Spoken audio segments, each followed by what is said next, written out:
You're listening to the PRO Media Network. The next level in entertainment. How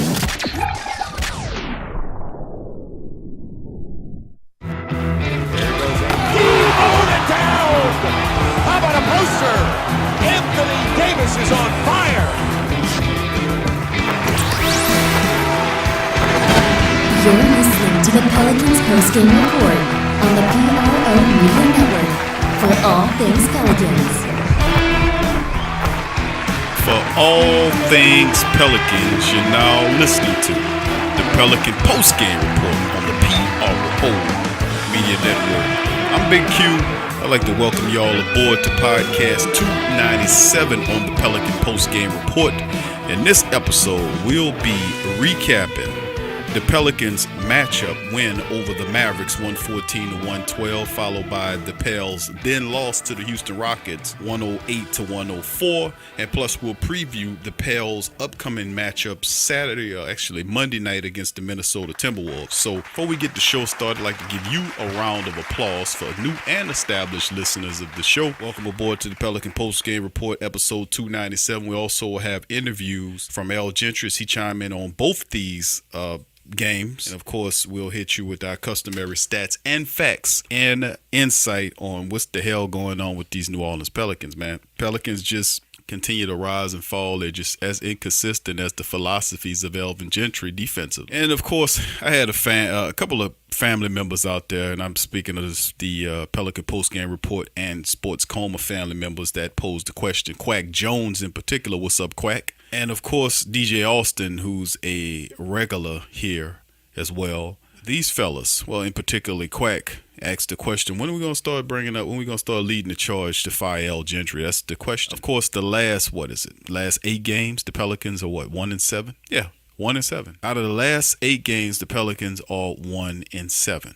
It don't matter if they playing at home, if they playing on the road, they just losing. 16-21, 5 games back of the Houston Rocket Club, who's starting to pick up steam, winners of 4 in a row despite losing Chris Paul. Of course, Austin Rivers was on the block before he ultimately decided to go to Houston. The Pelicans could use a veteran influence off the bench and some lineup changes. If we're going to rock with Tim Frazier at the point guard position, man, I'm just like, wow. Can we go in another direction? Could we possibly please just see what we can do with Frank Jackson? Can we just put Frank Jackson next to Drew Holiday in the starting lineup? How about that? Have Tim Frazier to come off the bench. That's a better role for him. You know, I just don't want a point guard who's scared to shoot 3-pointers. You know, he feel comfortable enough to make an outlet, make a pass out to the small forward to take the 3. If I'm Tim Frazier, I'm gonna take the 3. You know, if I'm wide open, it's just too many shots that he passed. So I understand you want to pass, but I want a guy who's confident pulling up and taking that shot. Frank Jackson. We gave up 2 picks to get him here, 2 players to get him here. Why not play him? Of course, Coach Gentry is a guy that don't necessarily believe in his younger talent. He's not. If you're a young player that's trying to develop in the league, a.k.a. Sheik Diallo, a.k.a. Frank Jackson, a.k.a. any other two-way players that the Pelicans might sign, don't expect Coach Gentry to give you any real considerable play, because but even if you have a team of young guys on the bench, he'll stick to 3 guys off the bench and expect the team to win with an 8-man rotation every night. And he going to run you to death and then turn around and say, well, while we losing the game, could we not stick it to the philosophies? No. And give him credit, he did start digging 4 people into the bench. Let's see if we can put some more pressure on him to ultimately see if he can get 5 players in the bench, being that you have 5 guys out on the floor at the same time. Each one should get a guy to replace him when he gets tired, and it shouldn't have to be Anthony Davis has to get injured or just step on somebody's foot so he gets some time off for a minute or 2 when he's leading the league. It's just stupid, man. Let's just call it what it is. We're going to start with the first matchup here, the Dallas Mavericks matchup. The Pelicans did get the best of the Maverick club. Now, they were struggling with this team prior to when they lost 122-19. It came down to the last few minutes. The Pelicans just couldn't get it done. This time around, Dallas couldn't get it done in the last few minutes. Stumbling and stammering, the Pelicans were able to, their opponent actually made more mistakes than they do in this one, so they had to end up handing the game over to. Now, this game featured 19 lead changes and 13 ties. Dallas finished the game shooting 15 of 32, which is about 47% from the 3-point range. Luka Doncic connected on 7 of 10 from deep, while the Pelicans were just 4 of 23. Somewhere along the line, you have to say to yourself, look, the 3 ball not falling to us. Let's stop shooting the 3 and attack the paint. Now, of course, the Pelicans didn't get the calls that they were supposed to get in this game.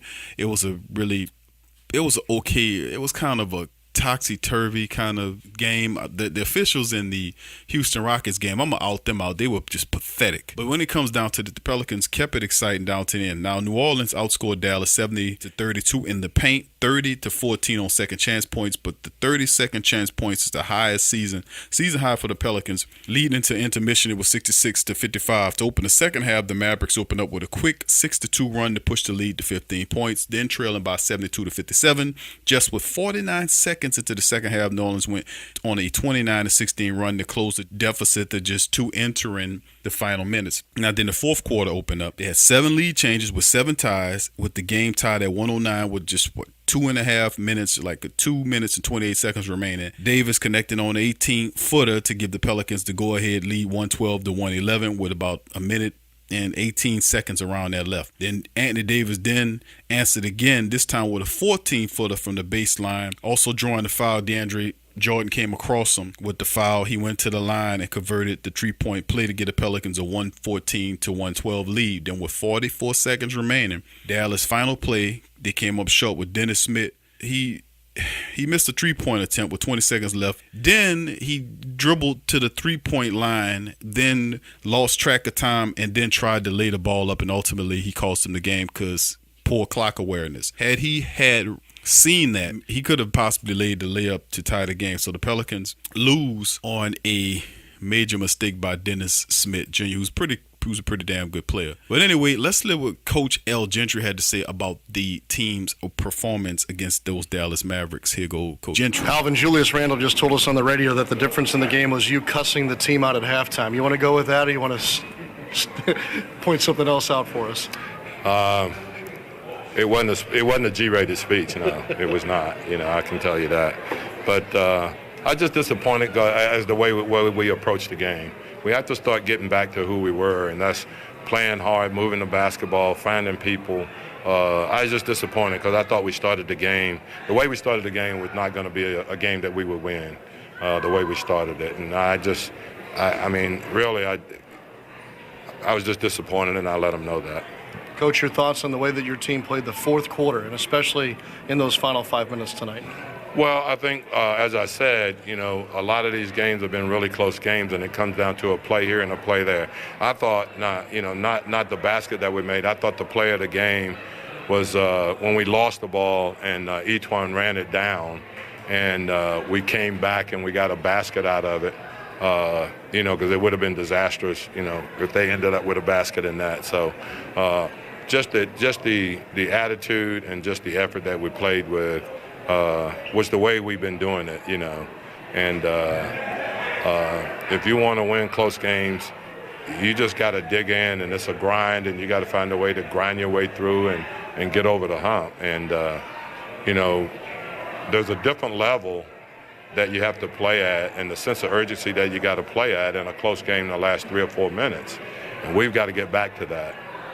Is this the Anthony Davis that you need as he was demanding the ball in the fourth and trying to dominate the game? No, AD's going to be who AD is. I'm not worried about him. I'm just saying that it's got to be a total team effort. Obviously, we're going to go to him, especially when he has it going like that. But I'm talking about defensively what we do, the ball movement that we got to have, and then just the overall effort that we put in. Not giving up second shots, making it hard for our guy to get the ball, And when we needed the stops tonight, we locked in, on Harrison. Harrison had hurt us with some shots. We Luka, you can't do anything about the three-pointer he made. But, I just thought we did a good job overall, That was Coach Gentry with his thoughts on the Pelicans win over the Mavericks 114-112 in that one. Now, of course, the Pelicans got a little close in this game, got to leave revenge on the team. They refused to let this team beat them in back-to-back nights as the games were, not necessarily back-to-back, but playing the team. And then a day later or so, you play them again. If you let them beat you the second time in your home, there's something wrong with you. But they were able to beat the Mavericks, who was a very sneaky good team. They get Dennis Smith back. You got Luka Doncic there. You got Harrison Barnes there. There's Wesley Matthews there. There's Dirk Nowitzki there. There's DeAndre Jordan there. They have a very sneaky good team, and they're very well coached when it comes down to Rick Carlisle, well-respected coach in the league. Dallas, man, 16-18. Of course, they're terrible on the road, 10-15, but watch out for this Dallas Mavericks club when they finally put together. I'm telling you, Luka Doncic and the rest of those guys with Dennis Smith, this is going to be a formidable team in the near future. Pelicans, on the other hand, coming off a win over the Mavericks, getting one. Of course, with that win, the Pelicans were able to ultimately just kind of, brace from all of the damn losing they were doing. They lost 4 straight. Then, of course, they actually 5 straight. They lost 5 straight. The Heat, Bucks, Lakers, Kings, and Mavericks the first time. They were able to snap a 5-game losing streak, win one, and then come home, for the second road home game against the Rockets. Now, of course, the Rockets still missing Chris Paul. Sellout crowd. It was a Saturday night. Pretty excellent matchup going on between the team. Ultimately, what was going to happen in this game? The Pelicans had opportunity to beat the Houston Rockets. Well, let's take a look at it. New Orleans finished the game with just 9 of 28 from the 3-point range, while Houston was 16 of 46 through 3 quarters. The Pelicans were just 5 of 19 from deep. New Orleans had 4 players finish with 20-plus points. Randall had 23, Davis 22, Etwan Moore had 21, Holiday finished with 20. Accounting for 86 of New Orleans' 104 points, Moore's 21 points is the highest scoring performance he had since 11-21 when he scored 30. That was November the 21st, by the way. Holding a 1-point lead heading to the final quarter, Houston opened the fourth quarter on a 10-1 run to take 87-77 lead with 10 minutes and 15 seconds remaining. After Houston built a 15-point lead, 101-86 with about almost 6 minutes left, New Orleans went on a 12-0 run to cut the deficit to 3, 101-98 with a minute remaining, but the Rockets were able to hold the Pelicans off at the free throw line. New Orleans was 13 of 17 from the free throw line, while Houston was 22 of 28. James Harden finished 14 of 14 at the line for the Rockets. Now, a lot of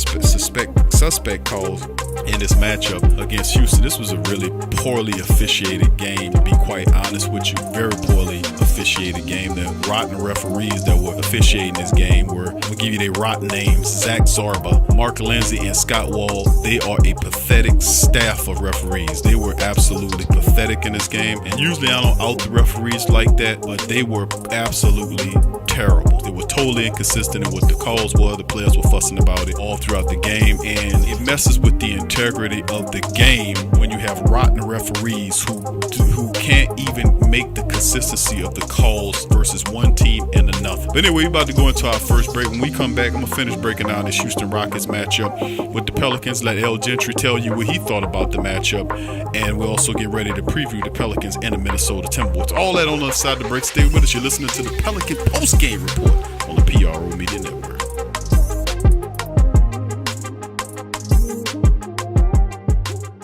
Forget ESPN or Fox. Get straight sports talk from the Sports Coma with Big Q and the guys.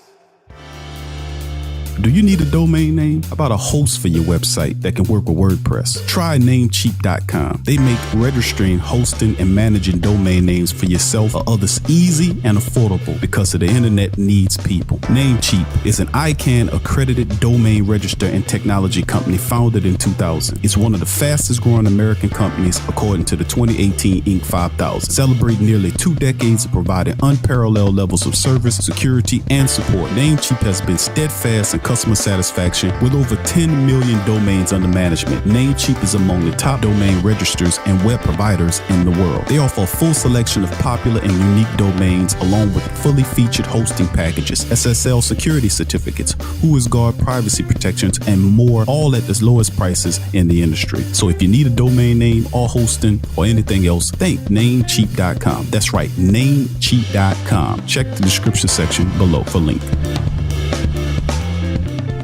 There's a lot of reasons to be a fan, but only NBAStore.com has all the gear.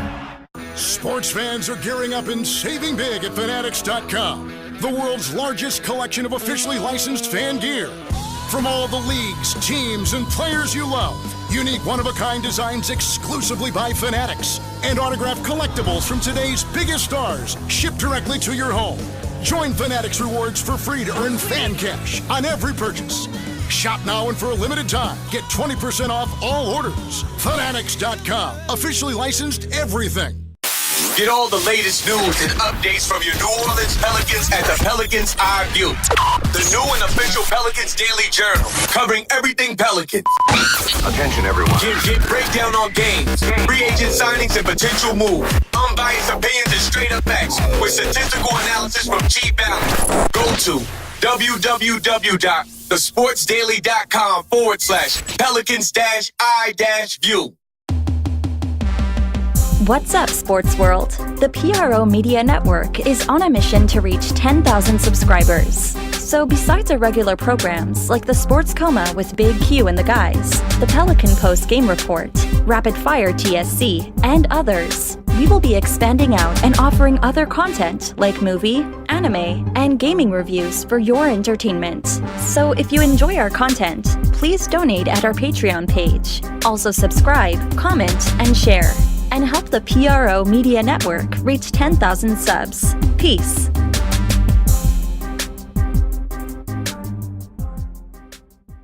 Are you a Pelicans fan? Check out the Pelican Postgame Report on the PRO Media Network.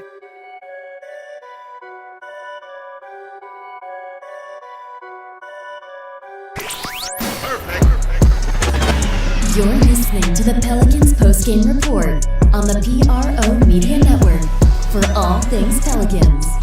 For all things Pelicans, you're now rocking with the Pelican Postgame Report on the PRO Media Network.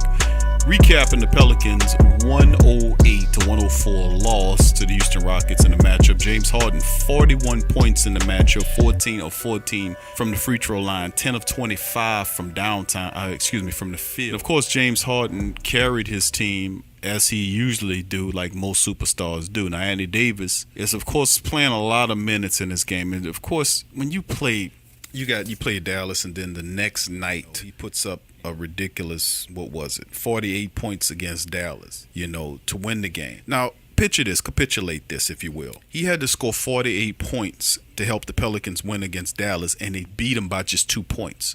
Define that, just hold that in your mind while I go through this breakdown on the Rockets, because this time around he wasn't the leading scorer, although he scored 22 points. And still played a ridiculous amount of minutes in this matchup. What it comes down to is balance. This is what I've been pitching for a while. Of course, I hear you quack, and I hear you, the rest of the family out there, and they're saying, Q, we got to get this guy out of here. This guy is the reason why we're not winning games. And of course, you heard me say before that the team is built in the image and likeness of the coach. If you have a disciplinarian coach like a Greg Popovich, you're going to have a team that don't turn a ball over as much as most non-disciplined teams do. The Pelicans are a very undisciplined team when it comes to the defensive end. Even on the offensive end, to certain degrees, they are undisciplined too, because they have a lot of unforced errors, turnovers, throwing the ball out of bounds, dribbling it off the guy's foot. It's just, and then the funny part about it is it's a consistent thing. Every now and again you see the Pelicans have low turnover ratios, and then it's just crazy. They have to play, even if they have to slow it down a degree to kind of control, I think the pace and running and always having to push it is causing this high turnover rate, because of course they're getting more possession with the ball versus other teams, because they're not working the clock. They get there and they just push the pace, try to get to the basket or pull up and take stupid wide open 3-pointers, or it's just the schematic, from a schematic perspective, watching this team the whole way. You see guys take jump shots and there's nobody underneath the basket to rebound. That's crazy to me. You have to at least leak one guy to the basket to possibly think that when your Pelican player shoots the basketball and he might miss, because there's a probability that he might miss the shot, that you have a rebounder there that gets to rebound and have a stick back. That could possibly be a fact. It doesn't happen. We have to work on that. Then getting back, and of course, when they take the shot, they miss, they run back to the court and then allow a guy to do a walk-up layup. What's the purpose of rushing back to the other side of the court to play defense if you're just going to surrender an easy walk-up layup? What's the purpose in here? And I see it's just, we have to start, we're going to start this right now. We have to either fire Gentry or fire some of his personnel and get better defensive people that can actually teach a skill that's going to actually work. The shit's not working. Bottom line, his defensive acumen is not worse, and they're turning the ball over. He needs to start putting his team in, having them to stay in practice and do free throw drills. His team needs to focus on doing the fundamentals to win ball games, and it wouldn't hurt for Coach Gentry to actually have some balance and start playing 5 people off the bench, and I mean considerable minutes, playing 5 guys off the bench. You know, Jahlil Okafor is helping. He really shifted and started playing the 2 7-foot lineup when he occasionally have Jahlil Okafor in there. Where Anthony Davis, I think that's terrific. The moment Nikolai Mirotic comes back, he's going to eliminate Jahlil Okafor out of the lineup. That's just what it is. He played Frank Jackson 10 minutes against the Houston Rockets. He didn't score a point. He only took 2 shots, missed both of them. Tim Frazier played 21 minutes, scored 7.6 rebounds and 5 assists, pretty decent. Ian Clark played 20 minutes, gave him 7 points. Trying to rely on some of the veterans. This is the point of the time when you realize that your team is struggling. You need to start working some of these younger players into the rotation. I don't understand why Wesley Johnson is not playing. Remember when we was winning all those games, Wesley Johnson was in the starting rotation. They're putting Solomon Hill in there. Solomon Hill is not turning out any minutes. He's not doing anything. 19 minutes he played, 1 of 3 shooting, finished with 2 points and 2 assists and 1 rebound. That's not what we're supposed to do. We're supposed to have somebody in there that's going to at least give some bit of production and better defense. Solomon Hill he had 4 personal fouls in the game. I mean, it's just laughable. Maybe they're trying to work him into some minutes where they could trade him. I don't care if you give him 1,000 minutes a damn game. Nobody's gonna want Solomon Hill unless you put a trade together. It's just terrible, man. It's just terrible. I mean, you have enough personnel if he would just go 5 deep and allow Anthony Davis and Drew Holiday to get some more time to rest. They'll be more impactful. But you're asking too much of them, and you're gonna burn these guys out. It ain't even halfway in the season yet. But anyway, let's listen to Coach Gentry and see what he thinks about, because he's the pro here. He the pro. He the man, the head coach of the team with a losing record, and you had other players out there, other coaches out there you got that were way more accomplished than L. Gentry. He's an older man, and this is a younger team. He's not a disciplined coach, and it's just toxic. It's just toxic, and you see the team's not responding the way they're supposed to. 4 years Elvin Gentry been here, and this is his 4th year. 3 of the 4 years he's losing. He's been losing it. 1 year we had last year, he actually went to the playoffs. But that's 1 year success. What he's doing is not sustainable. Anyway, let's listen to what Coach Gentry has to say about this performance against Houston. Here you go. You say that Harden gets 40, but, I mean, you know, that doesn't bother us because we knew that was a possibility. I thought we did a good job everywhere else. We just didn't quite get over the hump from the standpoint of, like we said, making those few plays down the stretch. Or, you know, we missed a couple of really, you know, easy shots. You know, they make a trailing 3-pointer. You know, it's just kind of the way it is. But I was happy. I mean, I thought we played hard and we competed at a real high level. You know, that team shot 44% for the game. Even Harden's numbers, you know, he's 10 for 24.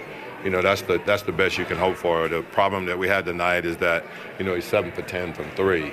And so, you know, that 70% is almost, you know, 90% really if you think about it. We just got to continue on. I mean, no one's going to make me believe that we're not going to get it turned around. And, you know, we're going to get some guys back healthy. Like I said, we'll get guys back in the roles that they're comfortable in. You know, there's still a lot of basketball to be left to play, and I think we're going to be okay.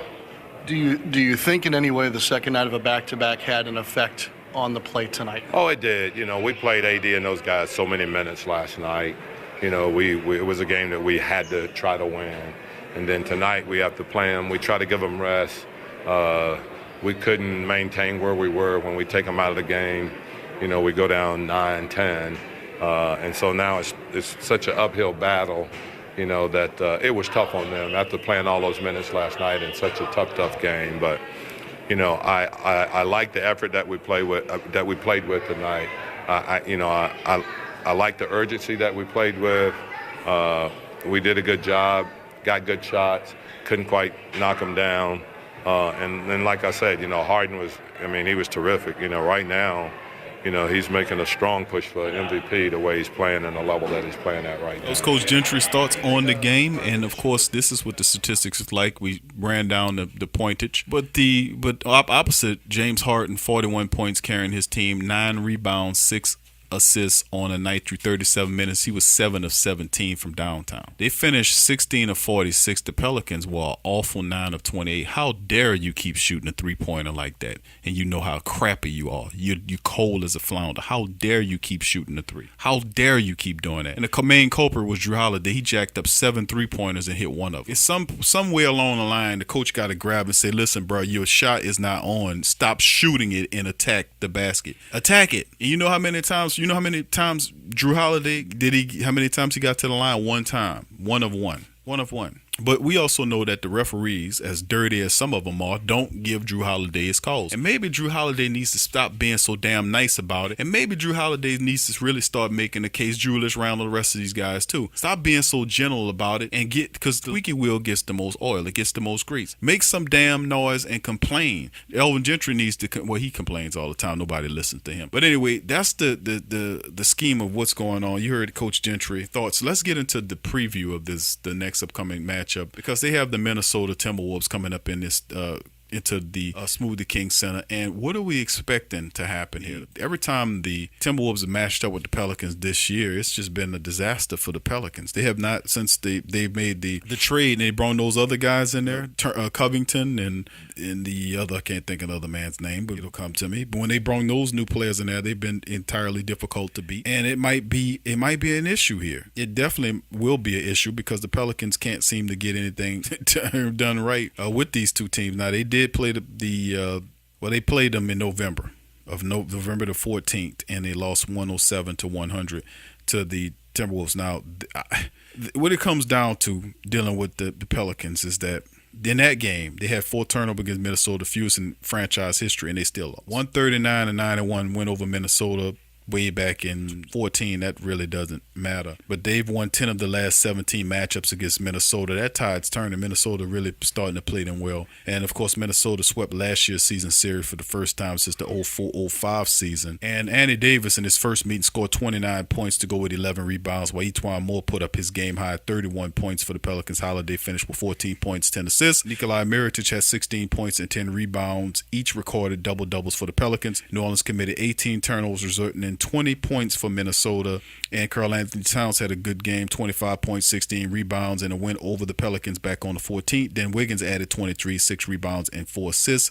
And then, of course, they had they traded Jimmy Butler for Robert Covington and Dario Saric. That's the guy I was thinking about, and they still were able to beat them. Covington put up 13.7 rebounds. And, of course, Dario Saric added 9 points off the bench to help the Timberwolves clinch the win. Now, Pelicans, Elvin Gentry actually has a winning record against somebody. He beat them. He's 20-19 against the Minnesota Timberwolves. Tom Thibodeau was 14 of 6 all-time against New Orleans. Now, Tom Thibodeau was a guy that the Pelicans interviewed the same time when they interviewed Elvin Gentry. Jeff Van Gundy was another one. I wanted them to look at Mark Jackson, who built Golden State up, and Steve Kerr took them to the promised land. The Pelicans, man, what I'm seeing in this matchup here, and of course, Karl Anthony Towns is the top scorer for the team, 21 points a game with 12 rebounds. Derrick Rose leads the team with 5 assists. Of course, he's dealing with an injury of himself. He's listed as day-to-day. Jeff Teague is out in this game. Nikolai Mirotic is considered out for this matchup. Sheik Diallo and Darius Miller having day-to-day injuries, and Elfrid Payton's still not ready to go. Sometimes next month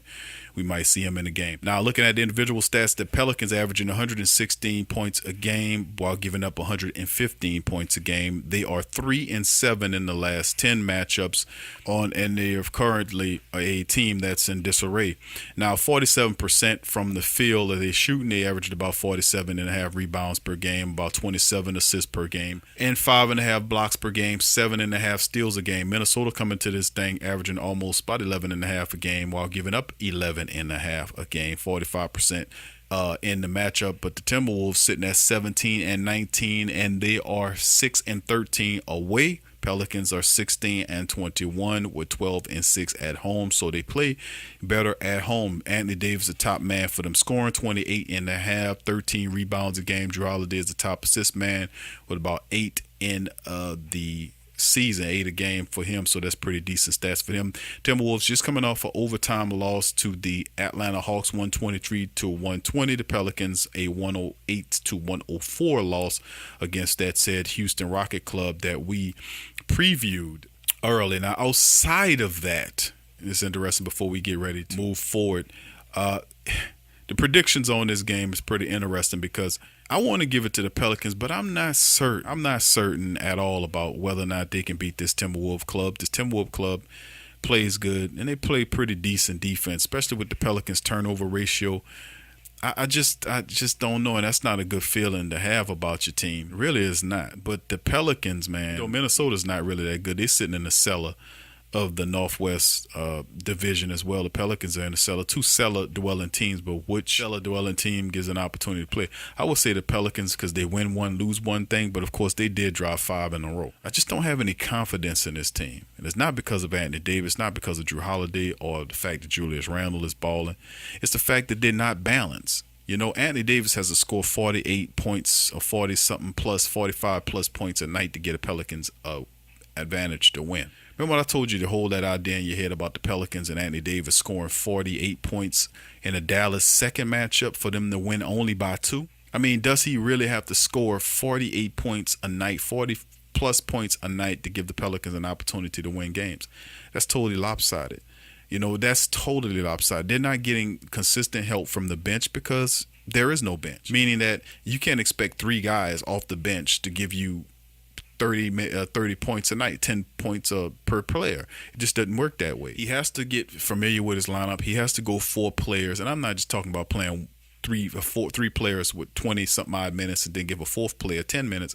I'm saying to divvy up the minutes. Divvy up the minutes a lot better than that.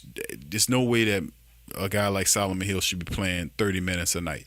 Absolutely no way. Wesley Johnson needs to get minutes. He's a better defender, in my opinion, than Solomon Hill. He hits the 3-pointer better than Solomon Hill. He's a better small forward in this stage of his career than what Solomon Hill is. I'm sorry, but it is what it is. Solomon Hill does better to come off the bench. Maybe they're playing him to up his trade value so they can move him. But nobody's going to take Solomon Hill unless you put picks with him. And I'm tired of us giving up first-round draft picks because of badass contracts. Because the general manager is overpaying guys that don't fit in the system. It's just absolutely asinine. Now, as far as Quack Jones and the rest of the guys saying, hey, Q, we need to get rid of Elvin Gentry, you're absolutely right. We do need to get rid of Elvin Gentry. We need to fire Elvin Gentry. Problem is, you're not getting much support from the press. You don't hear none of these media outlets have or beat the drums for Elvin Gentry to be fired. They're quick to trade Anthony Davis, though. They're quick to put all in the articles that Boston wants him, and they have all this type of trade collusion going on where LeBron James leaking out and saying they're always recruiting people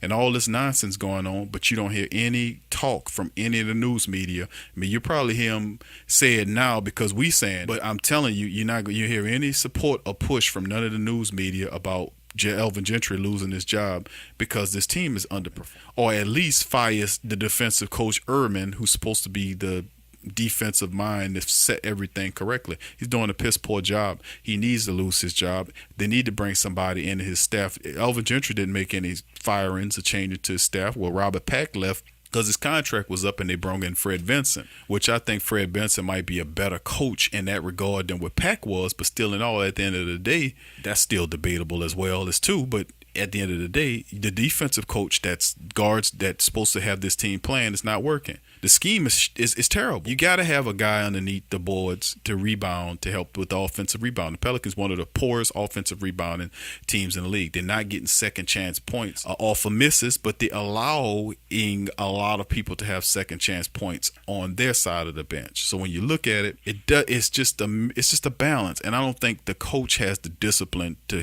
fix it. They're all fixable issues. It's just Gentry is not disciplined enough and focused enough and adjustable enough to make the correct changes that need to be so this team can start winning, because they're really not that far out of first place. If you take a look at where they position at, they're only 5 games back of Houston right now. Of course, Houston on a 4-game winning streak, and San Antonio starting to pick it up. Memphis has slid back from first place to where they belong. They're sitting at 3rd, and Dallas is starting to pick up steam ahead of them. But the Pelicans are still only 5 games out of actually taking control of the Southwest Division. That can happen, but the coach has to change his philosophy, meaning he's going to have to put people on offensive board, meaning that he's got to play more than 3 people a night. He's got to play at least 5 people meaningful minutes to allow Andy Davis and Drew Holiday and Julius Randle, these guys, to get rest so that they can actually contribute fresh every night. You don't want to burn these guys up, because when it gets close to the middle of the season and get into the playoffs, you have Anthony Davis leading the league in minutes, and then he's getting hurt and dry. It's absolute asinine. You don't run your players into the ground like this without subbing them correctly. It's absolutely stupid. That's why I say a lot of his schemes is back ass, and he's ignorant about it. It's like hard headed about it. It's like, man, this don't work. We told you about Jahlil Okafor. He needs to play in a lineup with Anthony Davis some nights where you play him at the center position, allow Anthony Davis to move back to the 4. Allow that to happen. Put Wesley Johnson in there. Wesley Johnson can shoot the 3 better than Solomon Hill do. Not as better than Darius Miller, but he's a more of a complete small forward than both those guys because he plays better defense than Darius Miller and Solomon Hill. And he's a better fit in that system. Dale Demps and Danny Ferry did a good job in bringing that guy in here, but it's up to the coach to make use of the talent that the general manager and special assistant is giving him. He's given him all the talent that he needs to get this team to where they're supposed to be. So when it comes back to Minnesota, what do I think? Do I think the Pelicans are going to upset and beat Minnesota in the Smoothie King Center? Absolutely not. I'm just going to be honest with you. I think this is another loss because I don't believe in L. Gentry. Some kind of way he's going to end up screwing it up. Like if you have these lineups and lateness in the games and he's drawing up all these plays, he don't have the right personnel in there. He'll put personnel in there that's not good defensively. He'll put smaller guys up against the bigger guys. He'll create mismatches for his team because he wants a 3-guard look. It's just absolutely crazy. And something has to happen inside of the building. And maybe Dale Demps, I know a few people from the Pelican organization listen to this podcast. I know it's in the building.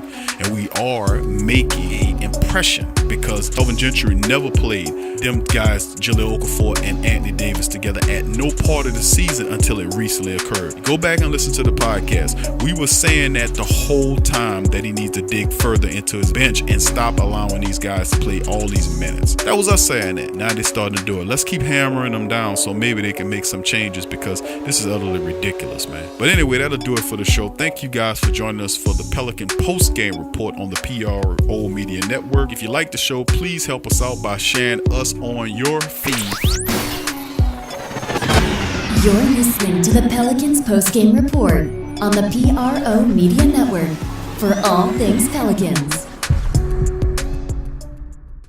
What's up, sports world? It's Big Q talking at you from the PRO Media Network, letting you know that we're attempting to make things a lot simpler on our listeners and viewers of our mini podcast. So as a result, we're leasing down a lot of our shows to have their own channels for your convenience. Starting soon, shows like Ring King Boxing, LSU's Tough Tiger Talk, the Pelican Postgame Report will all have their own individual YouTube channels. So thank you for working with us during this process. Thank you for subscribing. Thank you for sharing. Thank you for commenting. Thank you for everything. Thank you for your donations and support for our platform as we continue to improve moving forward. Peace.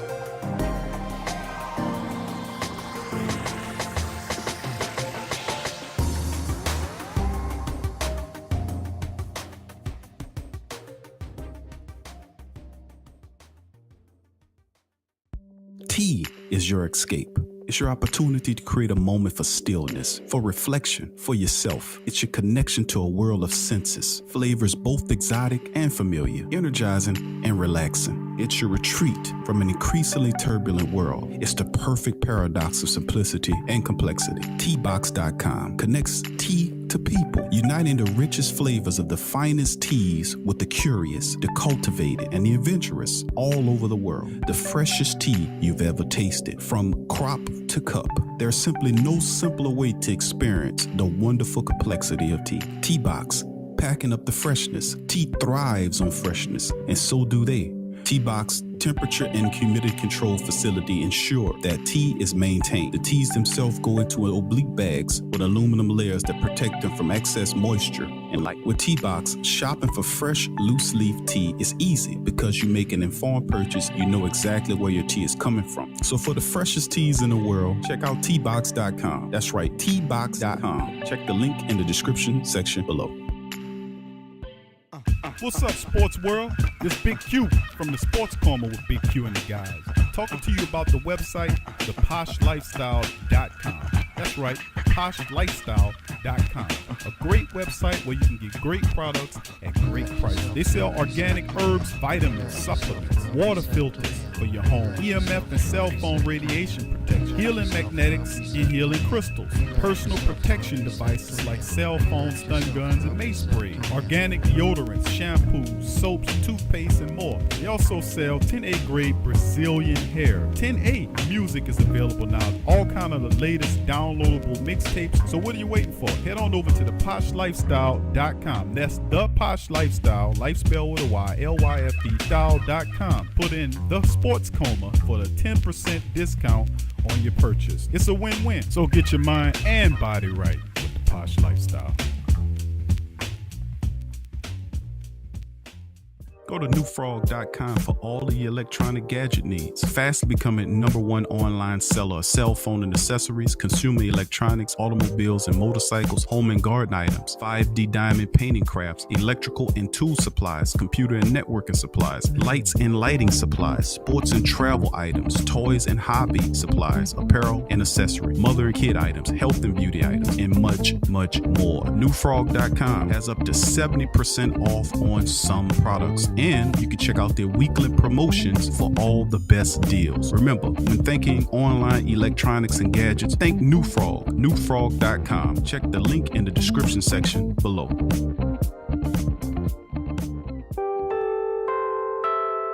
In today's world, children are bombarded with negativity on television, online, and at school. Our kids need to have a positive outlook on life and the world around them. I want to share with you a valuable resource you can use to bring positivity into your child's life. It's the new book, 101 Powerful Children Affirmations, a guide to positive child self-image, from author and dad, G.J. Barabino. This is a simple guide loaded with wonderful and inspirational affirmations designed to uplift young people's spirits. This positive and powerful children affirmational is chock full and loaded with wonderful inspirational sayings that will lift your child's self-image to whole new levels through the awesome power of spoken word. 101 Powerful Children Affirmations, a guide to positive child self-image, from author and dad, G.J. Barabino. Available on Amazon. Order a copy for yourself, your child's teachers, or anyone you know with children. 101 Powerful Children Affirmations, a guide to positive child self-image. Order your copy today. There's a reason he's always Employee of the Month. And why no shirt and no shoes is no problem. There's a lot of reasons to be a fan, but only NBAstore.com has all the gear.